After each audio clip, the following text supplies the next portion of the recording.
negative thinking is a major problem. If you're trying to be successful or happy, you have no room for negativity. Big thinking gets rid of negativity. Dreams and visions gets rid of negativity. Now, what you cannot do is bury yourself by using your success compared to other people. See, success is not how far you got, because somebody always further than you. Success ain't how far you got. Success is how far you got from where you started. Life will push, squeeze, pressure, and attempt to make you bend at the knee. Some become a victim to life. Things happen, pain, heartache, loss.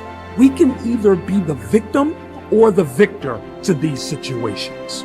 So until your mind is open to the possibilities that I can do this, you would never be able to do it. Once the mind starts to believe it can be achieved, it then, only then, does it start to break down tactically how we can do this. Until then, you're gonna always lose. For me to understand, for me to be better, for me to be stronger, I must learn to suffer a little bit. I must learn to struggle a little bit. I cannot reap the rewards of success without understanding about struggles. If you want to go somewhere that only you would go, if you want to create something new and really live a life that was meant for you, because it's literally crafted by you, you have to take the first steps on faith. If you have a dream, don't just sit there. Get your ass up and make something happen. Sometimes you just have to move. Do something. Make a call. Reach out to someone. Google something. Learn something new. Set out what you believe in. Lay out the power you have. Actually, lay out the power that you have always had. Use this, become this, and have it. Your power can take you, put you on your path to your success, to the place where you succeed.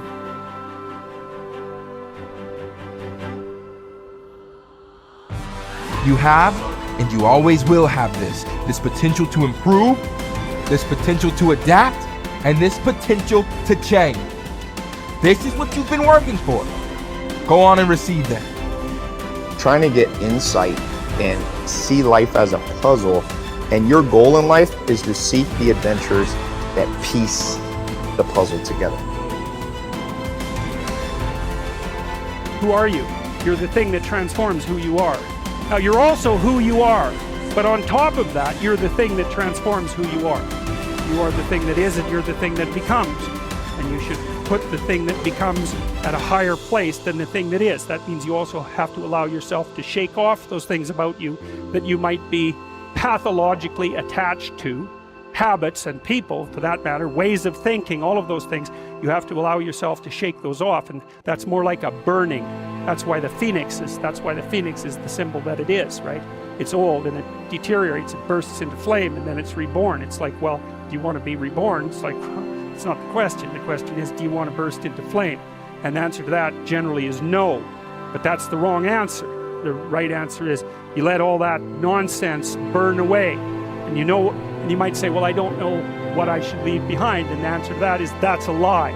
You know some of the things that you should leave behind. All you have to do is ask yourself. You'll come up with a list instantly of 100 stupid things that you're doing that you know you could stop doing. Some of them maybe you don't know you could stop doing. It's like, well, fine, leave those alone for now. But there's a bunch of things you perfectly know well that you could stop doing that would improve your life. And so do that, see what happens. That's a good idea. What's really interesting is self-value, real self-worth comes from doing hard things. We keep talking about self-love. We keep talking about loving yourself, believing in yourself. That happens naturally when you go through something difficult. Everyone who's listening right now, I guarantee has been through something difficult. Maybe they lost a friend. Maybe they've been through cancer. Maybe they lost their job and had to rebuild. Maybe they completely got destroyed during the pandemic and had to figure everything out with their health. The point is, we've all done hard things, and self-worth and self-value comes from recognizing the hardship you've been through and the growth that you made during that time. Now, if you're someone who's listening and saying, Jay, well, I'm not sure I've been through anything that challenging, well, that's your challenge. Go and figure out what it is that you want to do that's hard. Is it developing a new skill? Is it getting a qualification? Is it starting that business or dream that you've always wanted to do? What's that difficult thing you're going to do on your own, with your friends, with the support of whoever's around you, but not with the crutch or the handicap of a partner? What are you going to build as a skill, as a tool, as a value yourself that's going to make you say, I've done something? And that's the beginning of it. The beginning is, I've done something and I did that and I can do that. And when you do that, yes, there's going to be, you're going to validate the wrong things. You're going to give yourself praise for the wrong things. You're going to go through ego. You're going to do all of that. But there's still a belief of, I can do hard things. I can do hard things by myself. And I know what value I bring to a relationship. Persistence is self-discipline in action. Your ability to persist in the face of all setbacks and temporary failures is essential to success in life. Napoleon Hill said, persistence is to the character of man as carbon is to steel. The primary reason for success is persistence. And likewise, the primary reason for failure is lack of persistence, quitting too soon. There is a direct link between self-discipline and self-esteem. Each time you discipline yourself to do what you should do when you should do it, whether you feel like it or not, your self-esteem increases. Each time you persist and force yourself to continue on, even when you feel like quitting, your self-esteem goes up. Each act of self-discipline strengthens every other act of self-discipline. Every act of persistence strengthens every other act of persistence. When you discipline yourself to persist over and over, you like and respect yourself more and more. You become stronger and more confident. Eventually, you become unstoppable. Persistence is its own reward. Every time you force yourself to persist on a task, whether it is large or small, you feel happier and better about yourself. When you go the extra mile and do more than you are paid for, or more than is expected, your self-esteem goes up. You feel more powerful and in greater control of your life. In your career, when you go the extra mile, you put yourself on the side of the angel. The primary difference between winners and losers in life is simple. Winners never quit and quitters never win. You can increase your ability to persist by talking to yourself positively. Say these words, I am unstoppable. Before you begin any major undertaking, pre-program yourself by telling yourself, I never give up. Before you can achieve anything worthwhile in life, you have to pass the persistence test. This is usually a snap quiz sprung on you unexpectedly with no warning. You suddenly face a major setback, problem, temporary failure, or even a complete disaster.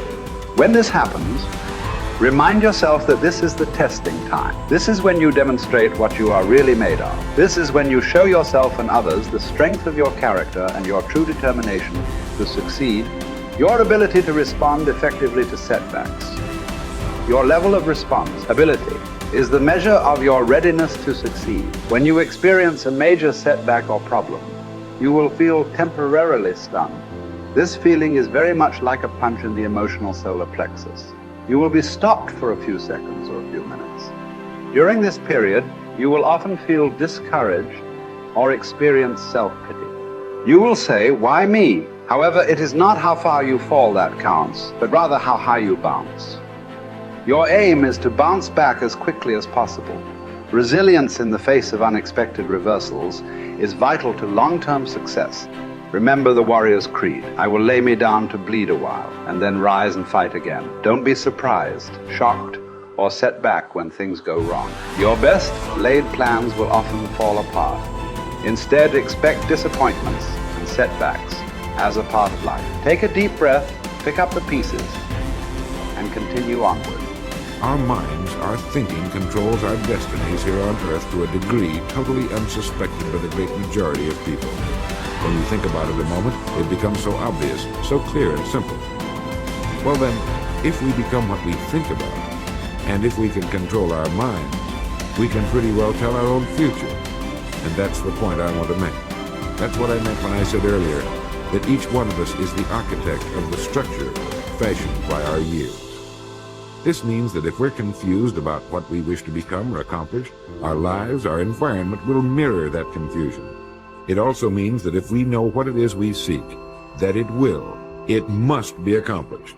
Barring an act of God or a catastrophe over which we have no control, we as individuals can call our own shots for the rest of our lives. We can know what it means to go through life from one success to another, to play life according to the rules and reap the rewards. We can know what it means to have peace of mind and live calm, cheerful, successful lives.